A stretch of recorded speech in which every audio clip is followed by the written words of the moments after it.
Today, our guest is Aisha Makara, who is a Mongolian artist, engineer, and entrepreneur. She lived in Russia and was an orphan from the age of 2 until 14. After completing an engineering degree in Norway, she later ran a property management company in Portugal, Lisbon. She is a world traveler, having visited more than 70 countries, and her recently published book is called Joyful Living Guidebook on simple actions on how to stay joyful, centered, and vigorous in a fast developing society. She's an accomplished artist and was selected to send art engraved on golden plaques to outer space with SpaceX in January 2023. Aisha's mission is to inspire, motivate, and empower audiences to live and breathe into their creative energy. Welcome to our show, Aisha. Oh, thank you for having me here. I'm I'm listening what I have achieved. I'm like, wow, I've done like a lot already. Yeah, Living with the heart. you certainly have quite a colorful biography, having reinvented yourself more than a dozen times. What advice would you give to people who are stuck in unhappy jobs, but just too afraid to make a change? In one of my chapters in my book, Joyful Living Guidebook, I advise people just to go and explore. For example, get a different route to your job and started to observe what's happening around you in your own neighborhood. For example, maybe go and volunteer for your for something that you're passionate about and you haven't had time or you didn't, give yourself that permission to do. And I'm feeling like just go and do it. One day, maybe just you choose one day in a week or one day in a month where you're going to do that, like go in a dog shelter or go and visit a homeless place, and like I don't know, just figuring out something like a kids like a orphan house, or like a go to the Red Cross because they have many different programs. And it's so many different ways how people get out of their comfort zone. And it's not a get out of your comfort zone. I call like right now, extend your comfort zone, just like go in and learn something different, like just nearby. You don't need to go like an other country, anything like that. You just can go like maybe outside of your town, and go and see what's there. Go and hike in the mountains, the closest mountains. Just do something different and started to explore yourself. That would be probably one of the advices I can give. You just slowly started to explore yourself and expand your comfort zone. Mm-hmm. You just had the key words doing something different. And I think if people are stressed out in jobs they don't like, they just don't have that perspective. They don't widen that perspective to see additional surrounding that they might have right around their corner. But that is just one aspect. Do you have other aspects like feeling gratitude or having a gratitude ritual?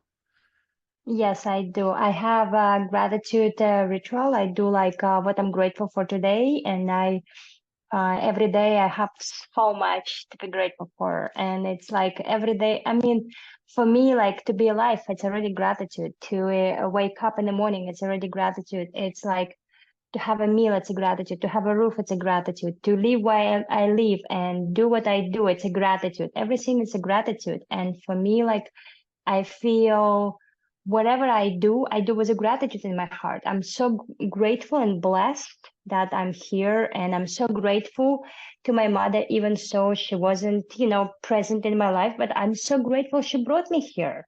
And I'm always giving her this blessings, and I say thank you very much that you brought me to this world.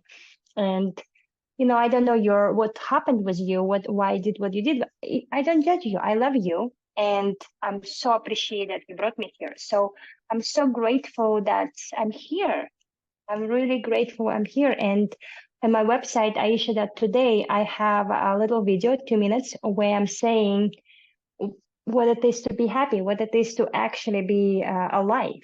And that's my idea is nothing is stopping you to be happy, just yourself. I think that is also nearly everybody's story.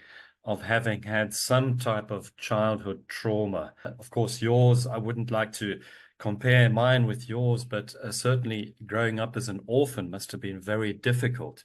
But you changed your perspective in that you found a way to express gratitude to your mother for giving you life. But without, sometimes I feel without my mother, I wouldn't be here, like, and I'm just feeling like, yes, my circumstances in the beginning and my childhood was not easy.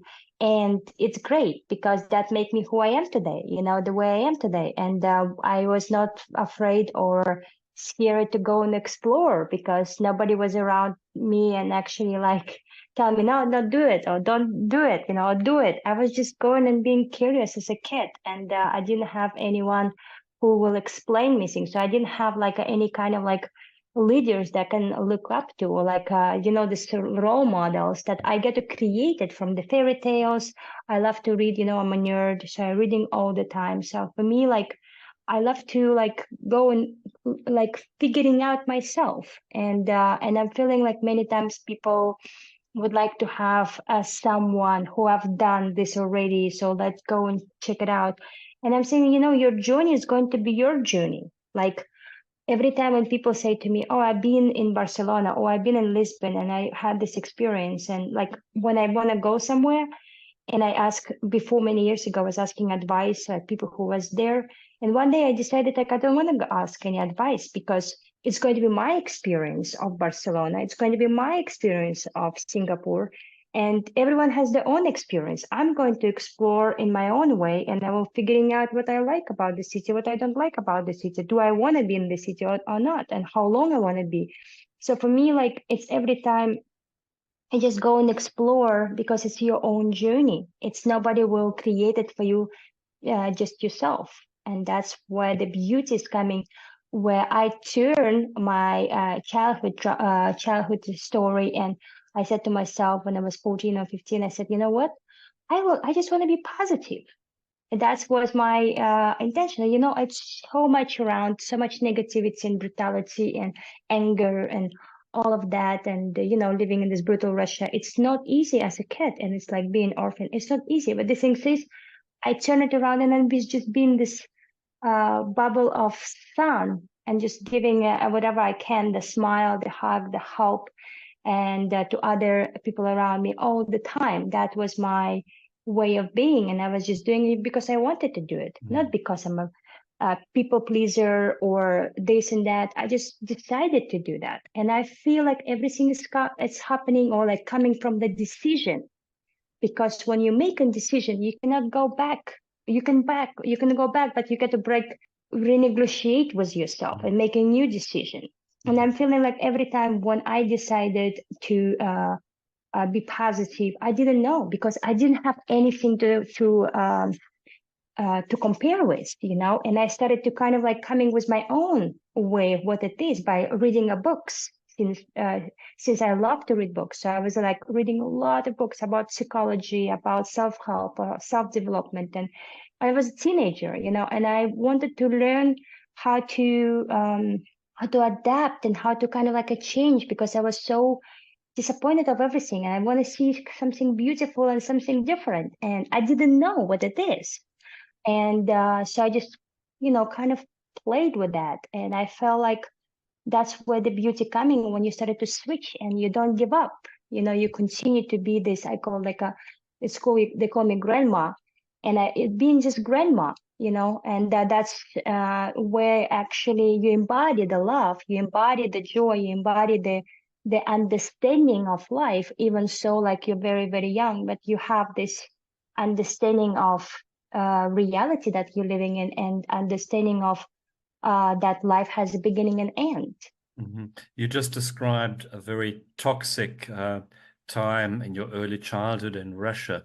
How did you manage to get out of Russia to Norway? I was hitchhiking around Russia and Central Asia with like a group of was very young. And I remember one day I was in Moscow and I was like, you know what? If I want to travel around the world, I get to stay in Moscow. I get to live. I get to figuring out how I'm going to live in Moscow. But I didn't like Moscow. I was like, Moscow is so big. I was so scared to go by myself there. I remember I was talking to all my friends, like, who wants to move with me to Moscow? And nobody wanted to do that. And I was leader of the class, or leader of the class all my years. And after like I've been leader of the university, and it was like a whole process of me how I went to the university. It was not easy. I was drinking a lot. I was trying, like living kind of like in the street, but being sheltered, like when I wanted. But this was like my choice, because I was so disappointed of like I was fostered, but didn't like the foster parents, and I was fighting with them all the time, and I didn't like the way they treat me. And but it was like a whole process of me being me, this rebellion one who's like, I know what I'm doing, I know what I'm doing. And because, like, as a kid, when mother wanted me, I was running away every time. First, I was first crying because I was a baby, but after that, I started to run away, and I was bringing back every time. So, like, it doesn't matter how far I run away, they bring me back.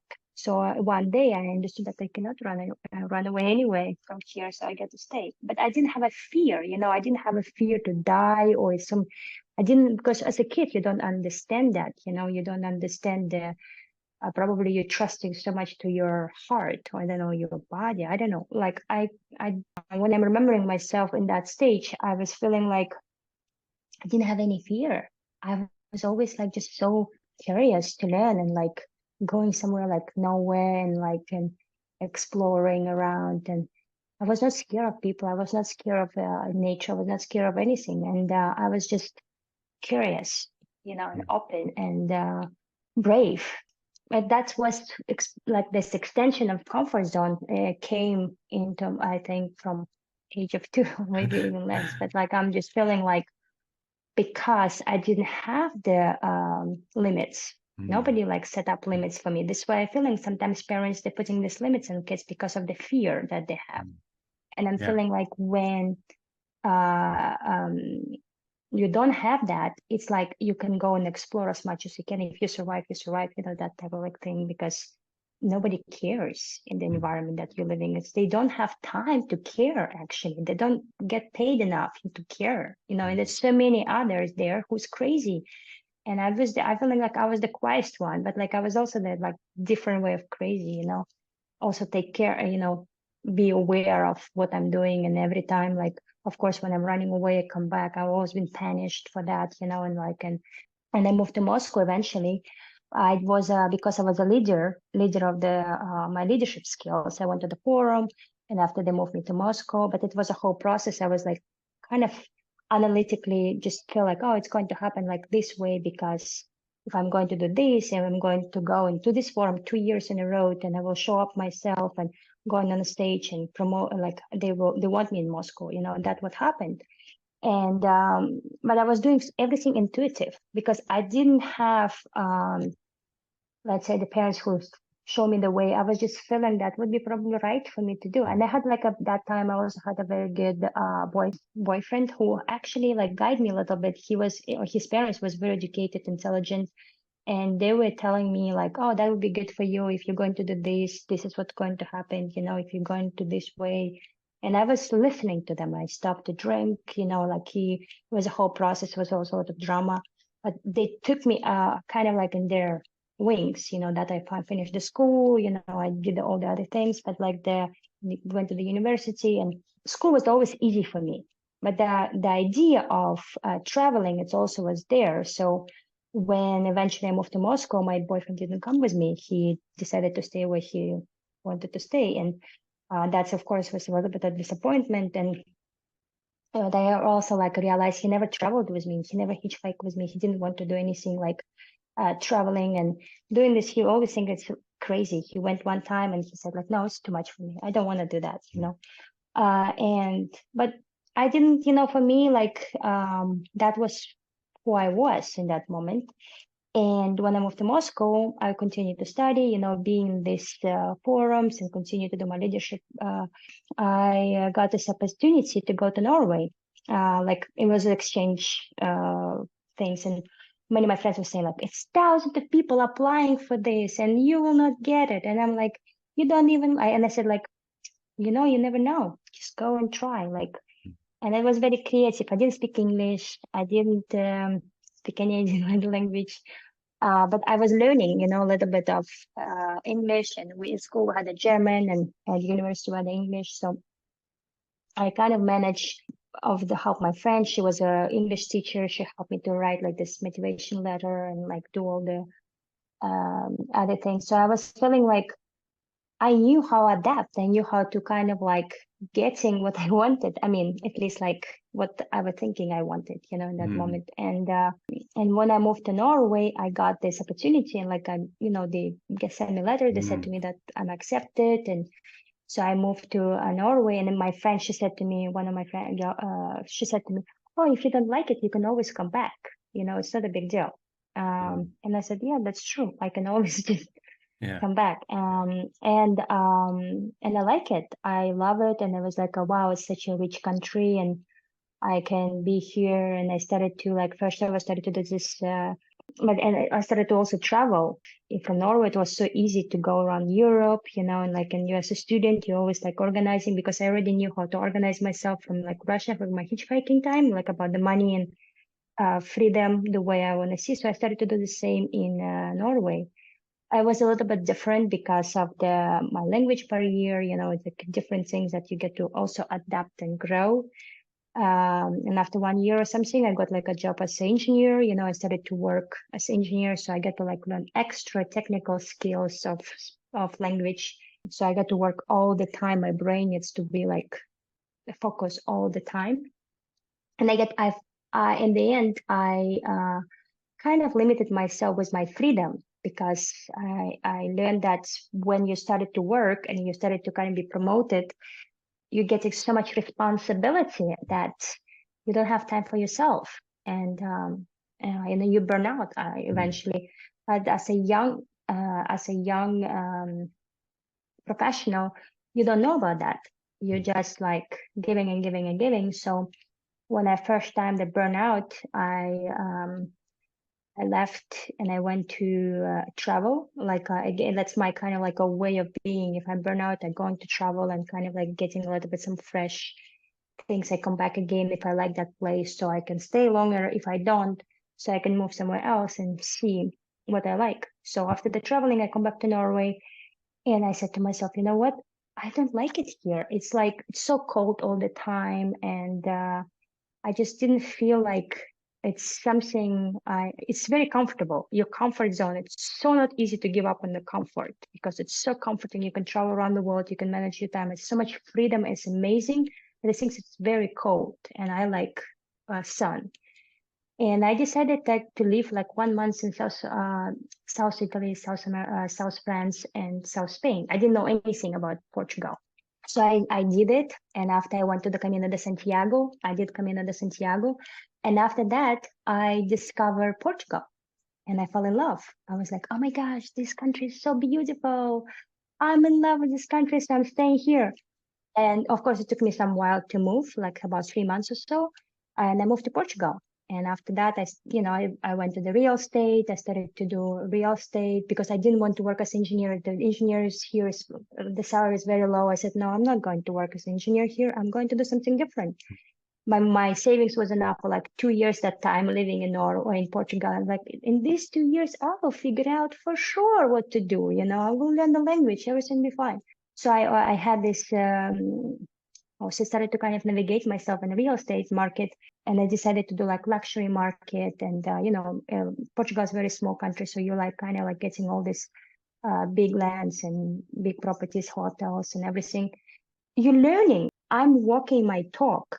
Maybe like I'm not 100% my words, but I'm like always like close to 90%. And I'm just started to discover it slowly. I'm like, you know what? I learned that not so many people, their words just say something, and after they don't repeat it again for different ways. And I'm like, they're not intentional. They don't know what they're talking about. They don't understand what intention is. They don't know about the dreams. They don't know about like anything, how they can do something in the life. And it's all these promises. And are you learning again, right? Again, I get this comfort in Portugal eventually, and I started to travel again around, and I got in the relationships, and eventually I decided to be an artist. Where like if I want to be like artist, why I get to do it in Lisbon? I mean, Lisbon, my artist friends, like my old friends, love my art. I was doing like a hobby many years. So Mhm. but it wasn't not my income, anything like that. Okay, the people buying it sometimes, but I was not considering myself something like that level. And here I am, like saying to myself, okay, I'm going to try to be in Miami for 1 year and going to Art Basel. And that's what I did. I moved to Miami and 2020, and the COVID happened, and everything. I eventually ended up in Art Basel, of course, 2021. It happened, and I worked towards that. But I knew that everything in life, when you have a dream or a goal or idea, and you see how your body reacting to that, if you really want to do that, so your body will move you toward that naturally. And that's what I'm doing. I'm like, I have so many dreams. Like one of them was, I send my art to the space. I want to do art in the space. I want to, like, I have many like different dreams that not so many people probably have, but I always have dreams. And I said to myself, we are here, we're actually living a dream. That's Mhm. when you started to kind of understanding deeper the lucid dreaming, and you understand that everything is just a dream, and you started to relax more, and you're understanding that, you know what, if God wants me here, universe wants me here, and I'm the important puzzle of all of this, and I am, because I believe in that. I believe in some higher purpose of whatever I do in my life, with all these ideas that I have the, how say, the substance to create it. And so I just don't know when, because I'm like rushing every time. I was like, I want now. And this is our generation of who doesn't have a patient. We just have this like a teenagers, like this thing inside of us that want to have everything now. Like Santa Claus, please send me all the gifts that I want right now, all the like everything now. But it's in reality, it doesn't work like that. You got to be patient, Mhm. and that's what's everything that's happening, but just in the own like divine, I call like a divine, Yeah, completely trust. Yeah, I think a lot of people are so caught up in a rat race that they don't really know who they are and become very unhappy. Now, I want to get back to your many travels. You visited more than 70 countries and lived quite a nomadic lifestyle. What is your favorite country? What is your favorite location? Well, of course, it's Lisbon, as you see. I love Lisbon. I love all the city. I love this like hills of the city and everything. But my country, as a like, I like museums and I'm art. So like for me, like museum is like Italy. Italy is like a big museum country. Like each city is like itself museum. So I love Italy. Eventually, I would like to kind of explore more of Italy. I travel a lot in Italy. Want to travel more there. But the thing is, Lisbon is one of my favorite in the world, and I've been urban person. I'm not like really into like city. I was living in New York for like a while. I living in Los Angeles. I living in Miami. But for me, like Lisbon, because it's like, yes, you have a tourist, but you can always kind of find this local places where tourists doesn't go. And Mhm. that's really like family, it's very nice food. And you go to the places where, like up in the mountains or somewhere like far away, it's no tourist there. And it's so quiet. And it's still so near by the city, just like 30, 20 minutes. And it's so beautiful. I love this like diversity, Mhm. and it's here, and I'm feeling like I just take a plane right now. Lisbon airport is just like nearby, 20 minutes and you're in the airport. And after you can fly anywhere in the world. It's like the airport is flying absolutely everywhere. And you can go to Paris for 10 euro, for example, or go to Rome as a Ryanair is flying you like for like pennies. And in America, you don't have it. Mhm. And I'm feeling like if when you're flexible and you don't have like this, you decide for your time yourself, you can fly anywhere, in Europe for like very, very cheap and have a very nice food. You can have a very Mhm. nice stay, when like, okay, that's it's not like a vacation season, tourist season. The prices is two times less. 3 times less, and it's so amazing to travel. It's like, I don't know, it's like for me it's a fairy tale. In Wow. America you don't have it. Mm. You don't, it's so expensive. One question I think a lot of our listeners would have, just as a point of interest, about 70% of our listeners on Living to Be are women. The question on their mind obviously would be, is it safe to travel alone, or should I travel with company? Yes, in Europe, general everywhere, like in Middle East and in Asia, like Thailand, Cambodia, Malaysia, Indonesia, everywhere it's like safe for women to travel by yourself. And Europe is safe, for me. I don't know about Africa. I just travel like north of Africa, and I've been in South Africa. But I had a company in South Africa. It was many years ago. For example, I think South America is not so safe. It depends where. Like Mexico, probably depends which area, and everything is on the coast side. It's probably more like safer. Me personally, I had maybe accidents like when I hitchhiked many years ago. One accident I had like in Barcelona, but it was just because you're taking this risk.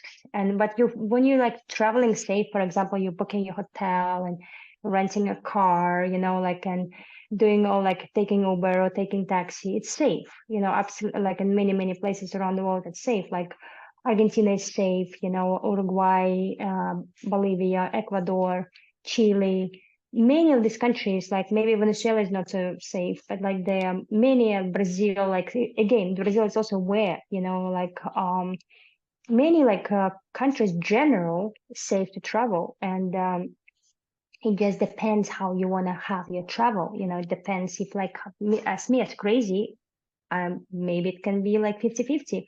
Like if you have organized everything, as my old girlfriends do that, they just organizing like nice hotel, renting car, like that. Of course, you don't need to worry about anything. I think it's safe. General, 90%. Okay. Many places it's safe. New Zealand, Australia, Tokyo, or like Japan, general, everywhere. Like it's. So you don't plan your trips well ahead of time? It's 50. I mean, sometimes I do, sometimes I'm not, like for example, when I'm traveling with my friends, I organize everything for them. And like, we just discuss a little bit, but I'm who's organizing all of it, when I'm traveling by myself, I like to go with the flow, open. Like I just have the time frame that I can travel, and I just like, I'm open. How has your traveling influenced your artist work? Well, and when you're traveling, I like to go to the museums and different galleries and visit like art studios and, like talk to the artists and have their viewpoints. And it's influenced me actually a lot.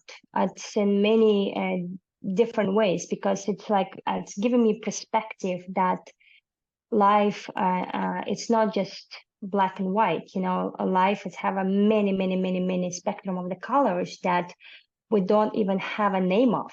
And I'm just feeling like that's the beauty of life, that we're all so different, and we all here to live it. We're all here to create it. And this magic, or like I call it like just pure magic, and that's the pure magic of living this life. By being here, it's already like magic. And by having our ideas and creating a phone, for example, it was just from idea. Everything is just idea. This is why I feeling like when you have a good intentions and positivity within yourself, and you just trust the process, 90% it's great time. When you're like afraid and putting some thoughts and, scarcity mindset or whatever, it's, again, you're projecting something that probably doesn't exist there, but because you're projecting it, that's can be the possibility. It's universe works in the mysterious ways. But the thing is, this is why it's important to stay positive. This is why it's important to have this angelic, I call it angelic perspective of the things, because you believe in angels and archangels and God, and they're always there with you. And that's what I feel. You get to just choose the side. And that's when you're choosing the side of being positive all the time and doing your best, even when you like have some moments of sadness or disappointment. It's okay. It's a human life, but still believe in magic, still believe in the good in people, still do this good to the people, and that I feel something not easy to do and not easy to practice. And I feel like that's possible. It's just a practice. Just be that example. Just be that inspiration for others day by day. And I feel this is what we get to do. Just be this, like embody this joy within ourselves and happiness within ourselves, and just practice day by day. And it would be different from day to day. And I'm just feeling like we are not the same that we were yesterday. We're not going to be the same tomorrow. But the thing is, we're always improving. When we're working on improvements, everything is improving a little bit in our life, in our reality as well. And the Exactly. people who is toxic, they will disappear. It's just going to be more like joyful and positive people around you. Exactly. I think if you become a positive-minded person, you will attract positive people. And you mentioned earlier that you, at some point in your life, replaced fear with courage and creativity. I do think that we as human beings are destined to be our most creative and to bring into the world unique creativity. And I think that's really the important part of your message. How can people connect with you, Aisha? You can connect with me on my website, Aisha. That's today. It's AISHA and dot today.